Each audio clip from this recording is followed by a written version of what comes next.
درود شریف پڑھ لیجیے. اللہم صلی علی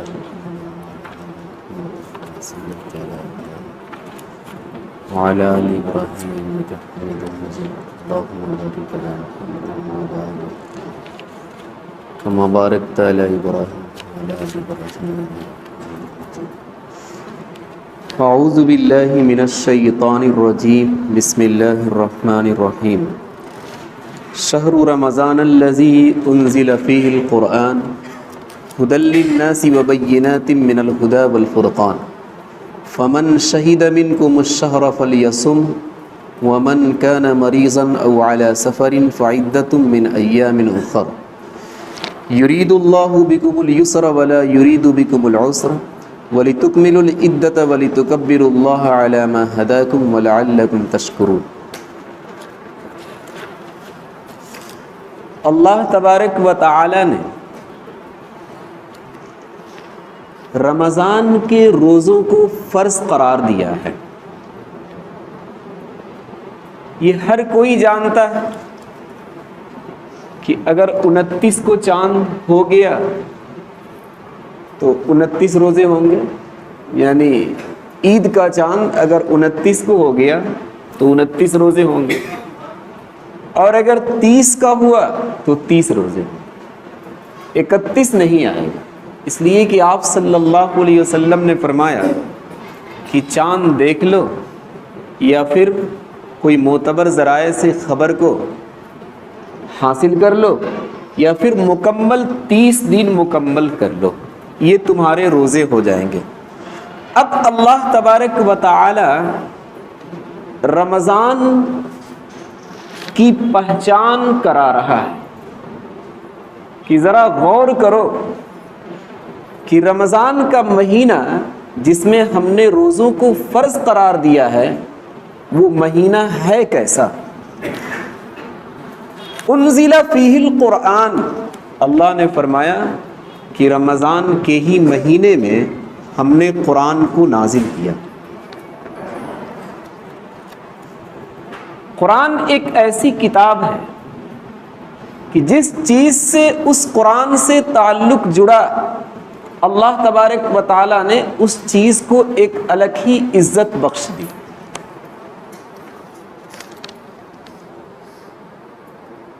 مکہ شہر پہلے تھا کیا؟ کچھ نہیں تھا، پہاڑی ہی پہاڑی، چٹیل میدان، نہ کھانے کے ذرائع نہ پینے کے ذرائع. لیکن جب اسی شہر میں نبی اکرم صلی اللہ علیہ وسلم پر قرآن کا اترنا شروع ہو گیا تو اللہ تبارک و تعالیٰ نے اس شہر کو تمام شہروں پر فضیلت دے دی کہ اب اس سے بہتر کوئی دوسرا شہر نہیں. مدینہ تھا کیا؟ لیکن جب اس شہر میں آپ صلی اللہ علیہ وسلم ہجرت کر کے گئے اور قرآن کا اترنا شروع ہوا، گویا کہ اس شہر سے قرآن کا تعلق ہوا، تو اللہ تبارک و تعالی نے اب مدینہ ہی نہیں رہنے دیا بلکہ منورہ بنا دیا، یعنی روشن. تو جس چیز سے قرآن کا تعلق جڑا ہے اللہ تبارک و تعالیٰ نے اس چیز کی ایک الگ ہی عزت دے دی ہے. اللہ نے فرمایا کہ رمضان کا مہینہ یہ کوئی عام مہینہ نہیں ہے بلکہ اسی مہینے کے اندر قرآن کو ہم نے نازل کیا ہے.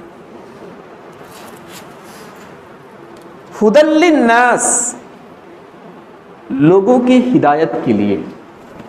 مفتی شفیع صاحب نے معارف القرآن کے اندر لکھا ہے کہ آسمانی کتابوں کو نازل کرنے کے لیے اللہ تبارک و تعالی نے رمضان جیسے مہینے کو منتخب کر دیا ہے.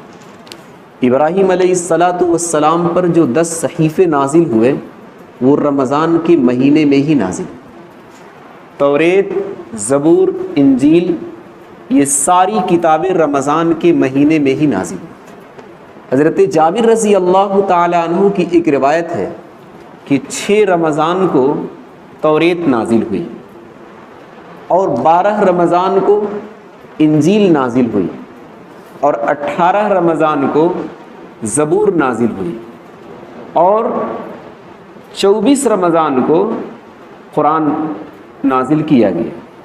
6 دونی 12، 6 تری 18، 6 چوگا 24، 6 دن کے فرق کے ساتھ ہر ایک آسمانی بڑی کتابوں کو اللہ تبارک و تعالیٰ نے نازل کر دیا۔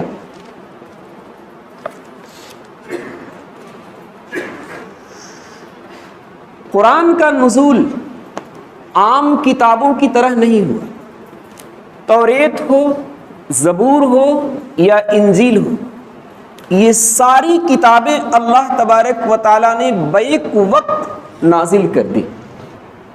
توریت حضرت موسیٰ علیہ السلام پر نازل کر دی، ایک ہی وقت میں سارا اتار دیا۔ انجیل حضرت عیسیٰ علیہ السلام پر نازل کر دی، بالکل ایک ہی وقت میں۔ زبور حضرت داؤد علیہ السلام پر نازل کر دی، ایک ہی وقت میں۔ لیکن اللہ تبارک و تعالی نے قرآن کو عجیب انداز سے نازل کیا۔ سب سے پہلے یہ قرآن لوح محفوظ کے اندر تھا، وہاں سے اللہ تبارک و تعالی نے ایک ہی وقت میں بیت المعمور پر نازل کیا۔ خانہ کعبہ کے بالکل سیدھ میں 7ویں آسمان پر اللہ تبارک و تعالی نے ایک گھر بنایا ہے، خانہ کعبہ ہی کی طرح۔ اس گھر کی خصوصیت یہ ہے کہ ہر روز اس گھر کے اندر 70,000 فرشتے اللہ تبارک و تعالیٰ کی عبادت کرنے کے لیے داخل ہوتے ہیں، پھر جب وہ نکلتے ہیں تو قیامت تک ان کی باری نہیں آتی ہے۔ اس گھر کو خاص بنایا۔ آپ صلی اللہ علیہ وسلم کو جب معراج ہوئی، اس جگہ پر جب گئے تو حضرت ابراہیم علیہ السلام کو دیکھا کہ اسی گھر سے وہ ٹیک لگائے بیٹھے ہوئے۔ اس میں سب سے پہلی مرتبہ میں پورا قرآن اللہ تبارک و تعالیٰ نے نازل کر دیا۔ پھر وہاں سے تھوڑا تھوڑا کر کے حضرت جبریل علیہ السلام نبی اکرم صلی اللہ علیہ وسلم کے پاس لے کر آتے رہے۔ کتابوں کے اندر لکھا ہے کہ یہ سب سے بڑی دلیل ہے کہ قرآن اللہ کی کتاب ہے، اس سلسلے میں کوئی شک نہیں ہے۔ صرف نبی کے سینے میں موجود نہیں ہے، بلکہ اس سے پہلے بیت المعمور کے اندر وہ پورا قرآن موجود ہے۔ اس سے بھی پہلے اللہ تبارک و تعالیٰ نے لوح محفوظ کے اندر اس کو موجود رکھا ہے۔ تو نبی اکرم صلی اللہ علیہ وسلم کے سینے میں تو موجود ہے ہی۔ یہ حفاظت کی بہت اچھی سی دلیل ہے کہ آپ صلی اللہ علیہ وسلم کے بارے میں قرآن کریم کے اندر خاص طور پر یہ آیت نازل ہوئی کہ آپ اسے یاد کرنے میں جلدی نہ کریں۔ حضرت جبریل علیہ السلام جب قرآن لے کر آتے تھے تو جیسے وہ ان کے سامنے پڑھتے تھے، نبی اکرم صلی اللہ علیہ وسلم انہی کے ساتھ ساتھ یاد کرنا شروع کر دیتے تھے۔ آپ صلی اللہ علیہ وسلم کو اللہ نے حکم دیا کہ آپ اس وجہ سے یاد کرنا شروع کر دیتے ہیں کہ کہیں ہم بھول نہ جائیں۔ اللہ نے فرمایا کہ ایسا مت کیجیے، آپ حضرت جبریل جب پڑھ رہے ہوں تو ان کی آیتوں کو آپ سن لیں، دلوں کے اندر بسانا یہ میرا کام ہوگا۔ تو ایک تو نبی کا سینہ قرآن کریم کی حفاظت کے لیے ہے ہی، اس سے پہلے بیت المعمور کے اندر اس کی حفاظت ہو رہی ہے، اس سے پہلے لوح محفوظ کے اندر اس کی حفاظت ہو رہی ہے۔ پھر وقتاً فوقتاً جیسی جیسی ضرورت پڑی اللہ تبارک و تعالیٰ قرآن کریم کو اتارتا رہا، اور اس کی بہت ساری وجوہات لکھی ہوئی ہیں۔ آپ فرض کریں کہ اگر ایک ہی مرتبہ میں قرآن کریم کو اتار دیا جاتا اور جتنے اس کے اندر احکام تھے سب لوگوں پر نافذ کر دیے جاتے تو کتنی مشقت ہوتی ان احکام پر ایک ہی مرتبہ عمل کرنے میں۔ اس لیے گویا کہ اس امت کے لیے ایک آسانی کا کام یہ ہوا کہ تھوڑے تھوڑے کر کے اتارا گیا تاکہ ایک ایک حکم کو تم بجا لاتے چلے جاؤ، تمہارے اوپر بیک وقت سارا حکم شاق نہ بن جائے۔ پھر ایک وجہ یہ لکھی ہوئی ہے کہ کفار کی طرف سے اعتراضات ہوتے تھے اس دین پر اور قرآن کریم پر، خود نبی صلی اللہ علیہ وسلم کی رسالت پر۔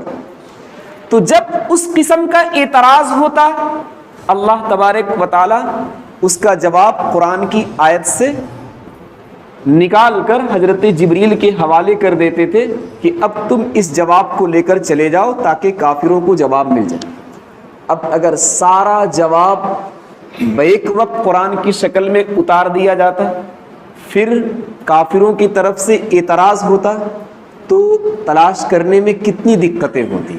اس لیے ایک مصلحت یہ بھی رہی ہے کہ جب جب ضرورت پڑی کفار کے جواب دینے کی تو اللہ تبارک و تعالیٰ نے اسی ضرورت کے اعتبار سے قرآن کی آیتوں کو نازل کرنا شروع کر دیا۔ پھر آپ صلی اللہ علیہ وسلم اپنی مکی زندگی میں ایسے ہی جتنی زندگی انہوں نے گزاری اس میں کافروں کی طرف سے، یہودیوں کی طرف سے بہت ساری پریشانیوں کا سامنا کرنا پڑا۔ تو حضرت جبریل علیہ السلام جب قرآن کی آیتوں کو لے کر آتے تھے تو آپ صلی اللہ علیہ وسلم کے لیے آسانی کا سبب ہوتا تھا اور ان کی تسلی کا بھی سبب بنتا تھا۔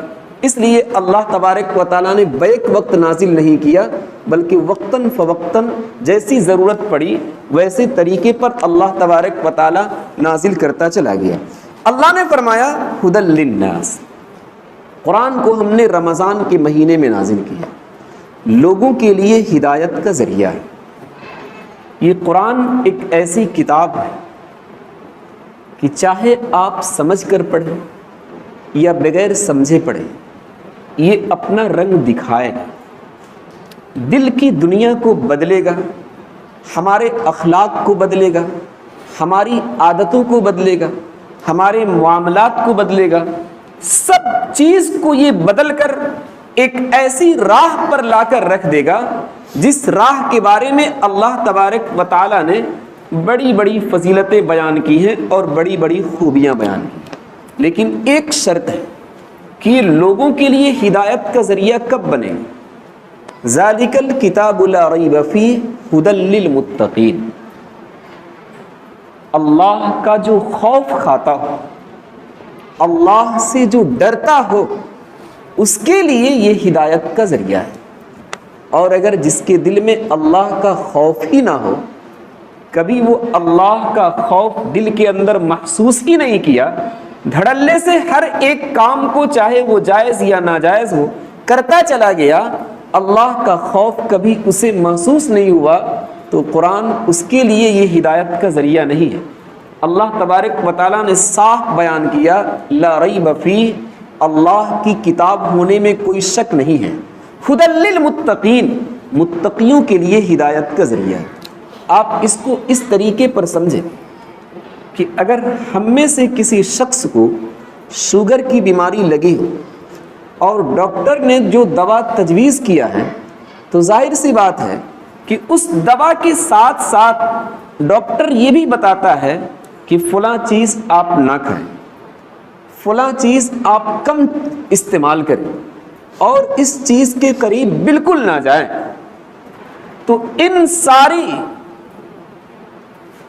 چیزوں سے بچنے کے بعد اگر ہم دوا استعمال کرتے ہیں تب جا کر وہ دوا فائدہ مند ہوتی ہے، اور اگر ہم نے پرہیز کرنا چھوڑ دیا اور یوں ہی ہم دوا کھاتے رہیں تو پھر کوئی ان دواؤں کا اثر نہیں پڑتا ہے۔ ڈاکٹر کہہ دے گا کہ ہماری دوا آپ کو سوٹ نہیں کر رہی ہے، اس لیے کہ جس چیز سے پرہیزی ہم نے بتائی تھی آپ نے اس پر عمل نہیں کیا، اس لیے کوئی فائدہ نہیں شوگر کا دوا کھانے سے۔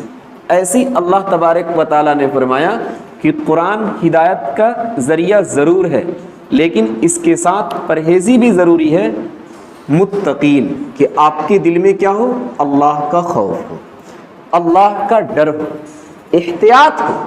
کس چیز کو آپ کرنے جا رہے ہیں، کس کام کو آپ انجام دینے جا رہے ہیں، اس سے پہلے ہی سوچ لیں کہ کہ اللہ کا کیا حکم ہے اس کے بارے میں، یہ سارا ڈر اور خوف جب ہمارے دل کے اندر آئے گا، وہی قرآن اپنا رنگ دکھانا شروع کر دے گا۔ اور تقویٰ، اللہ کا خوف اور اللہ کا ڈر، یہ ایک ایسی چیز ہے کہ اس کا فائدہ کبھی کبھی ایسے موقع پر پہنچتا ہے کہ ہم اور آپ محسوس بھی نہیں کرتے کہ یہ کام اللہ تبارک و تعالیٰ نے کیسے بنا دیا، حالانکہ وجہ وہی ہوتی ہے کہ ہم نے اللہ کا تقویٰ استعمال کیا، اللہ کا خوف استعمال کیا، جس کی وجہ سے اللہ تبارک و تعالیٰ نے ہمارا کام بنا دیا۔ کتابوں کے اندر لکھا ہوا کہ ایک بہت بڑا ڈاکٹر، بچے کا اسپیشلسٹ ڈاکٹر تھا،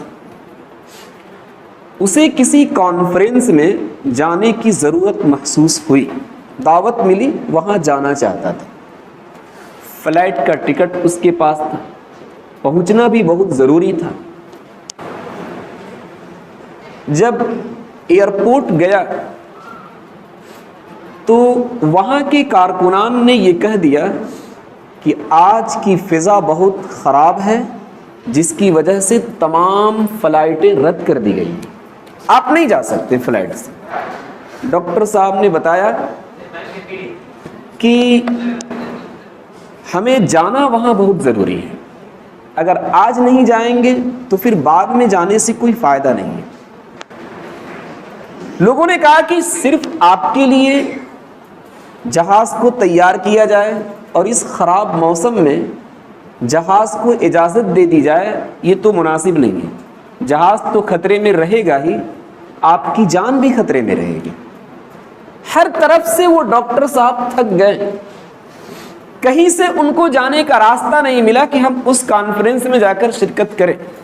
پھر انہوں نے سوچا کہ 400 سے 500 کلومیٹر کی دوری ہے، کیوں نہ ہم کوئی ٹیکسی کر لیں یا اچھی گاڑی کر لیں اور ہم وہاں پہنچ جائیں۔ انہوں نے ایک ٹیکسی کی، ٹیکسی والا تیار ہو گیا، سفر ان کا شروع ہوا۔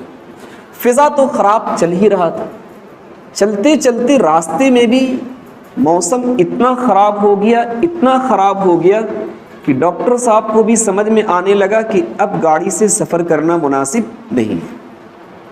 ڈرائیور سے انہوں نے کہا کہ تمہیں بھی دقت ہو رہی ہے، لیکن کسی وجہ سے تم کہہ نہیں رہے، حالانکہ مجھے بھی دقت محسوس ہو رہی ہے۔ اب ایسا کرو، کوئی جھونپڑی دیکھ کر، کوئی گھر دیکھ کر گاڑی کو کھڑی کر دو تاکہ کم از کم ہم لوگوں کی جان بچ جائے۔ وہ ڈرائیور ایک جھونپڑی دیکھا اور وہاں پر اپنی گاڑی کو کھڑی کر دیا۔ وہ ایک بڑھیا کا گھر تھا، بڑی نیک خاتون تھی، پرہیزگار تھی، اللہ کا خوف کھانے والی تھی، اللہ کا ڈر اس کے دل میں تھا۔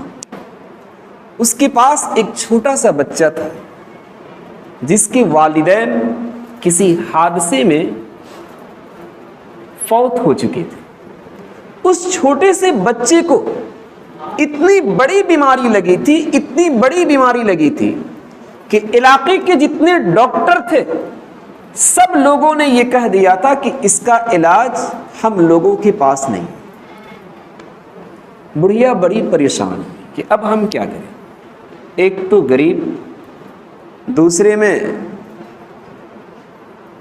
ڈاکٹر کون سا اس کا علاج کرے گا، پھر اس کی کیا فیس ہوے گی، پھر وہ کہاں ملے گا، یہ ساری پریشانیاں اسے ستا رہی تھیں۔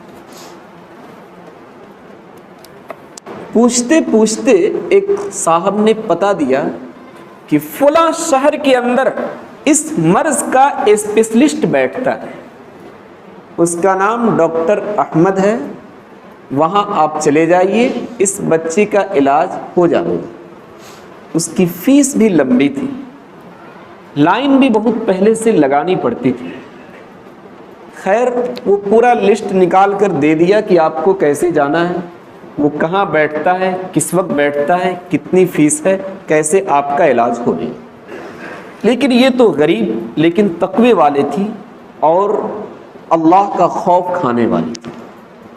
وہ لسٹ لے کر اپنا انتظام میں لگی رہی کہ جب کبھی انتظام ہوگا اور بچے کی زندگی صحیح سالم رہی تو ہم وہاں لے کر پہنچ جائیں گے۔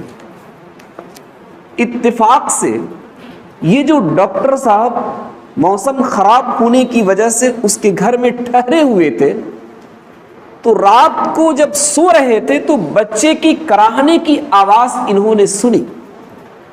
وہ اٹھ کر بیدار ہوئے، بچے کے کمرے میں آ گئے، دیکھا کہ وہ بڑھیا ان کو لے کر پریشان ہے۔ ڈاکٹر صاحب نے پوچھا کہ امی جان آپ یہ بتائیے کہ اس بچے کو ہوا کیا ہے؟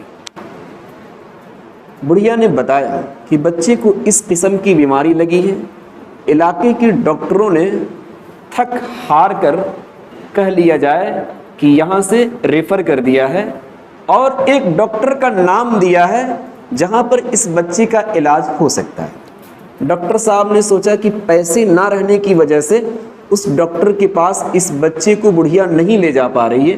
ڈاکٹر صاحب کے دل میں یہ بات آئی کہ لائیے وہ لسٹ، میں اس ڈاکٹر سے رابطہ کرتا ہوں اور کچھ نہیں تو فیس تو معاف کرا ہی دوں گا، چونکہ میں بھی اسی لائن کا آدمی ہوں۔ ڈاکٹر صاحب کو وہ لسٹ دے دی گئی۔ انہوں نے دیکھا کہ اس پر تو میرا ہی نام لکھا ہوا ہے اور جہاں میں رہتا ہوں اسی کا پتہ دیا ہوا ہے۔ بڑھیا سے ڈاکٹر صاحب نے کہا کہ اللہ نے آپ کی آواز کو اور بچے کی گڑ گڑاہٹ کو سن لیا ہے، آپ کو اس ڈاکٹر کے پاس جانے کی ضرورت نہیں ہے، ڈاکٹر خود آپ کے گھر میں آ چکا ہے۔ یہ تقوی کی بات ہے، یہ اللہ سے خوف کھانے کی بات ہے کہ جس ڈاکٹر تک وہ بڑھیا پہنچ نہیں سکتی تھی، تقوی کے نتیجے میں، اللہ سے خوف کھانے کے نتیجے میں اللہ تبارک و تعالیٰ نے چاہے جس وجہ سے ہو اسی ڈاکٹر کو بڑھیا کے گھر میں پہنچا دیا، اور اسی گھر میں بچے کا علاج ہوا اور وہ بچہ کچھ دنوں کے بعد ٹھیک بھی ہو گیا۔ اللہ نے فرمایا کہ تقوی جب اختیار کرو گے تو پھر قرآن بھی تمہارے لیے ہدایت کا ذریعہ بنے گا، اور پھر اسی تقوی کی وجہ سے ایسا ایسا کام تمہارا بن جاوے گا کہ تم سمجھ بھی نہیں پاؤ گے کہ یہ کام کہاں سے ہو رہا۔ جب پڑوس ملک کے جنرل ضیاء الحق صاحب صدر ہوا کرتے تھے، ان کے بارے میں ایک واقعہ لکھا ہوا ہے کہ وہ ہیلی کاپٹر سے کہیں کا سفر کر رہے تھے، اچانک فضا میں ان کی ہیلی کاپٹر خراب ہو گئی۔ ہنگامی طور پر اور مجبوراً کسی کھیت کے اندر ہیلی کاپٹر کو اتارنا پڑا تاکہ جان تو بچ جائے۔ جس جگہ پر ہیلی کاپٹر کو اتارا گیا چاروں طرف سے جنگلات ہی دکھائی دے رہے، صرف ایک جھوپڑی نظر آ رہی تھی جس میں ایک بڑھیا اور ایک بڈھا شخص، یہ دونوں اللہ اللہ کر رہے تھے، اللہ کی عبادت کر رہے تھے، اور اللہ کا خوف ان کے دل میں تھا، اللہ کا تقوی ان کے دل میں تھا، یہی دونوں اس میں رہتے تھے۔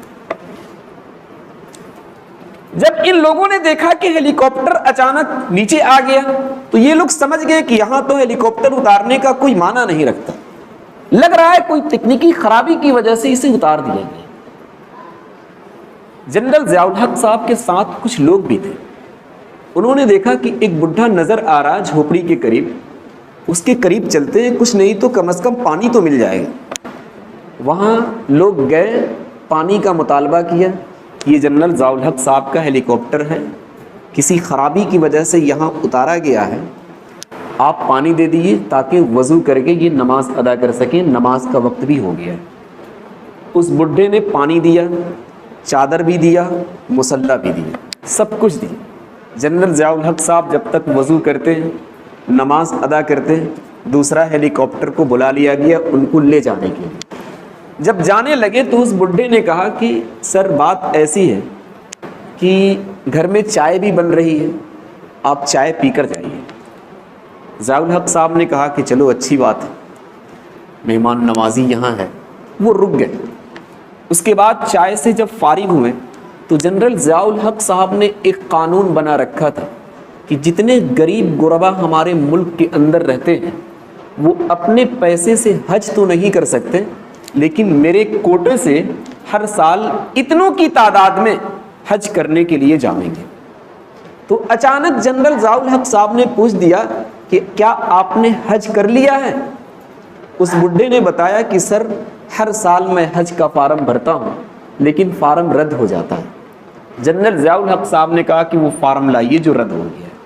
جنرل ضیاء الحق صاحب نے وہاں اپنی دستخط کی، دستخط کرنے کے بعد اپنا نوٹ لگایا اور نوٹ میں یہ لکھ دیا کہ دفتری جتنی کاروائی ہے ساری کی ساری کاروائی اس جھونپڑی میں آ کر کیا جائے، پاسپورٹ والے خود یہاں آویں اور ایسے ہی میڈیکل جانچ والے خود یہاں آویں، اور جو کاروائی ہو سکتی ہے حج میں جانے کے لیے وہ سارے خود یہاں آئے۔ یہ بڈھا شخص کسی دفتر کا سہارا نہیں لے گا۔ یہ ہے تقوی کی برکت اور اللہ کے خوف کی برکت کہ جو شخص نہیں جا سکا کبھی بھی، پیسے لگانے کے باوجود بھی اس کا فیصلہ نہیں ہو پایا، نہ معلوم کہاں کہاں سے وہ لوٹ کر آ گیا، اللہ تبارک و تعالیٰ نے جنرل ضیاء الحق صاحب کو اس کے دروازے پر بھیج کر سارے ورکروں کو وہاں بھیج کر گویا کہ اس کا کام بنا دیا، اور اسی سال صرف تقوی کی وجہ سے اور اللہ کے خوف کھانے کی وجہ سے ان دونوں کو حج نصیب ہو گیا۔ ہدی للمتقین، اللہ تبارک و تعالیٰ نے فرمایا کہ یہ ہدایت کا ذریعہ ہے، لیکن تھوڑا سا پرہیزگاری اور تھوڑا سا خوف دل کے اندر ہونا چاہیے۔ اگر پرہیزگاری نہیں ہے تو پھر جب دوا بھی سوٹ نہیں کرتی ہے تو پھر یہ قرآن بھی ہدایت کا ذریعہ نہیں بن سکتا۔ اور یہ قرآن ایک ایسی کتاب ہے کہ اس کتاب کی طرح نہ تو اس سے پہلے کوئی کتاب دیکھی گئی اور نہ ہی اس کے آ جانے کے بعد قیامت تو کوئی کتاب دیکھی جانے گی۔ عجیب و غریب مضمون ہے، پڑھنے والے بھی پڑھ کر حیران رہ جاتے ہیں۔ قرآن کریم خود اس کا ثبوت ہے کہ آپ دوسری کتابوں کو پڑھتے رہیے گا، پڑھتے پڑھتے اکتا جائیے گا، لیکن قرآن ہی ایک ایسی کتاب ہے کہ اسے جتنا ہی پڑھیے گا اتنا ہی اس سے آپ کا تعلق ہوئے گا اور اس سے آپ کی محبت بڑھے گی، آپ کا دل کبھی اکتائے گا نہیں۔ اور ایسا ایسا مضمون ہے کہ گویا کہ اس کے ذریعے سے یہ چیلنج کیا گیا کہ دنیا کے سارے لوگوں کو اگر اکٹھا کر لیا جائے، چاہے جتنے پڑھے لکھے لوگ ہوں، پورا قرآن چھوڑو، صرف ایک چھوٹی سی سورت کے بارے میں کہا جائے کہ اس چھوٹی سی سورت کے طرح کوئی سورت تم بنا کر پیش کر دو، پوری دنیا عاجز لیکن اس جیسی سورت بنا کر پیش نہیں کر سکتی۔ قرآن کریم کی حقانیت پر بہت ساری دلیلیں دی گئی ہیں۔ اللہ تبارک و تعالیٰ نے وہ واقعات پہلے ہی بیان کر دیے جو آنے والے ہیں، اور بالکل ویسے ہی ثابت ہوا جیسا کہ اللہ تبارک و تعالیٰ نے اس واقعے کو قرآن کے اندر نازل کیا۔ اور اللہ تبارک و تعالیٰ نے جو پہلے کی امتیں گزری ہیں ان کے جو واقعات ہو سکتے ہیں، ان امت کو معلوم ہونا تو درکنار، ان امت کے جو علماء تھے ان کو بھی صحیح طریقے پر واقعات معلوم نہیں تھے کہ ہمارے ساتھ کیا واقعہ ہے، لیکن قرآن کریم نے صحیح طریقے پر اور اچھے طریقے پر ان واقعات کو بھی قرآن کریم نے نازل کیا۔ اور کہیں کہیں تو ایسا بھی ملتا ہے کہ اللہ تبارک و تعالیٰ نے ایسا دعویٰ کر کے دکھایا کہ دیکھو فلاں کام پر یہ لوگ قدرت رکھتے ہیں کہ اس کام کو کر ڈالیں گے اگر چاہیں گے تو، لیکن قرآن کریم نے صاف کہہ دیا لن یتمنوہ ابدا، ہرگز اس کام کو یہ نہیں کر پائیں گے۔ یہود کی بات ہے کہ ان لوگوں نے یہ کہہ رکھا تھا کہ ہم اللہ کے دوست ہیں، اللہ سے محبت رکھنے والے ہیں۔ اللہ تبارک و تعالیٰ نے فرمایا کہ اگر تم اللہ کے دوست ہو، اللہ سے محبت رکھنے والے ہو، تو صرف اور صرف تم موت کی تمنا کرو۔ اور اللہ تبارک و تعالیٰ نے ساتھ ساتھ یہ بھی بتا دیا کہ یہ لوگ موت کی تمنا نہیں کر سکتے۔ دیکھیے موت کی تمنا کرنا ان کے بس میں تھا، کر سکتے تھے، لیکن اللہ نے صاف کھول کر بتا دیا کہ یہ کبھی بھی نہیں کر سکتے۔ ہوا یہی کہ جب یہ آیت یہودیوں کے پاس پہنچی اور کہا گیا کہ تمہارا تو دعویٰ اللہ سے محبت کرنے کا ہے تو موت کی تمنا کرو، تم تو اس کو کر سکتے ہو، لیکن وہ سمجھ گئے کہ یہ قرآن کی آیت ہے، اگر ہم نے موت کی تمنا کی تو کہیں ایسا نہ ہو کہ موت آ جائے۔ مفتی شفیع صاحب رحمۃ اللہ علیہ نے اپنی کتاب معارف القرآن کے اندر لکھا ہے کہ دنیا کی سب سے بڑی نعمت یہی قرآن کریم ہے۔ اس سے بڑھ کر کوئی بڑی نعمت نہیں۔ ضروری ہے کہ ہم اپنی مشغولیت کو اس کے ساتھ رکھیں، اور مشغولیت ہے تو اور اپنی مشغولیت کو بڑھا دیں، اسے پڑھنے کی کوشش کریں، سیکھنے کی کوشش کریں، وقت ہو سمجھنے کی کوشش کریں۔ لیکن ہوتا یہ ہے کہ جتنا ہی شریعت یہ چاہتی ہے کہ ہمارا تعلق اس قرآن سے ہو، ہم روز بروز اتنا ہی دوری اختیار کرتے چلے جا رہے ہیں۔ اگر آج کے زمانے میں سب سے زیادہ دور ہیں کسی سے، تو وہ صاف طور پر سمجھ میں آتا ہے کہ قرآن کریم سے دور ہے۔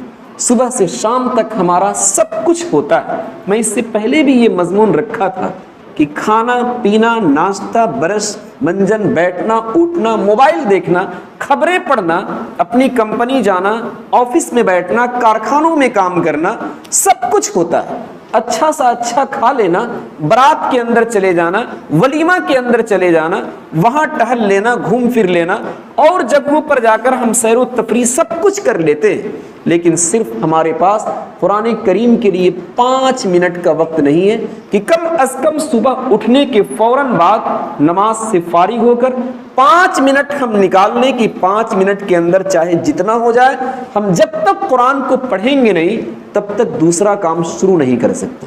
آپ اپنی زندگی کا معمول بنا کر دیکھیں۔ ہو سکتا ہے کہ آپ کو لگے کہ کچھ فائدہ نہیں ہو رہا ہے، لیکن ایسی جگہوں پر آپ کو فائدہ محسوس ہوئے گا، اور ایسا کام بنتا چلا جاوے گا کہ آپ سمجھ بھی نہیں پاویں گے کہ یہ کیسے ہو رہا ہے۔ اللہ تبارک و تعالیٰ نے 28ویں پارے کے اندر بڑا اچھا سا مضمون رکھا ہے، وَيَرْزُقْهُ مِنْ حَيْثُ لَا يَحْتَسِبُ۔ آگے اس سے پہلے بیان کیا ہے وَمَن يَتَّقِ اللَّهَ۔ اللہ تبارک و تعالیٰ نے تو یہ فرما دیا کہ متقیوں کے لیے، اللہ سے خوف کھانے والوں کے لیے یہ ہدایت کا ذریعہ ہے۔ وہاں یہ بیان کیا ہے کہ جو اللہ سے ڈرتا ہو، اللہ کا خوف کھاتا ہو، اللہ تبارک و تعالیٰ اسے رزق کا بھی انتظام ایسی جگہ سے کر دے گا کہ اسے پتہ بھی نہیں چلے گا کہ اللہ تعالیٰ کہاں سے دے رہا ہے۔ ایک طرف قرآن کریم کو ہدایت کا ذریعہ بنایا متقیوں کے لیے، دوسری طرف 28ویں پارے میں رزق کو جوڑ دیا متقیوں سے۔ صاف نتیجہ سامنے آتا ہے کہ ہم رزق کے حوالے سے بالکل پریشان نہ ہوں، ہم اپنے قرآن کو اپنی زندگی بنا لیں، ہم اپنے قرآن کو اپنا وقت کا ایک حصہ بنا لیں کہ جب تک ہم اس قرآن کو کچھ حصہ پڑھیں گے نہیں تب تک ہم دوسرا کام شروع نہیں کر سکتے۔ اللہ تبارک و تعالیٰ ان ساری باتوں پر عمل کرے۔ سبحان اللہ۔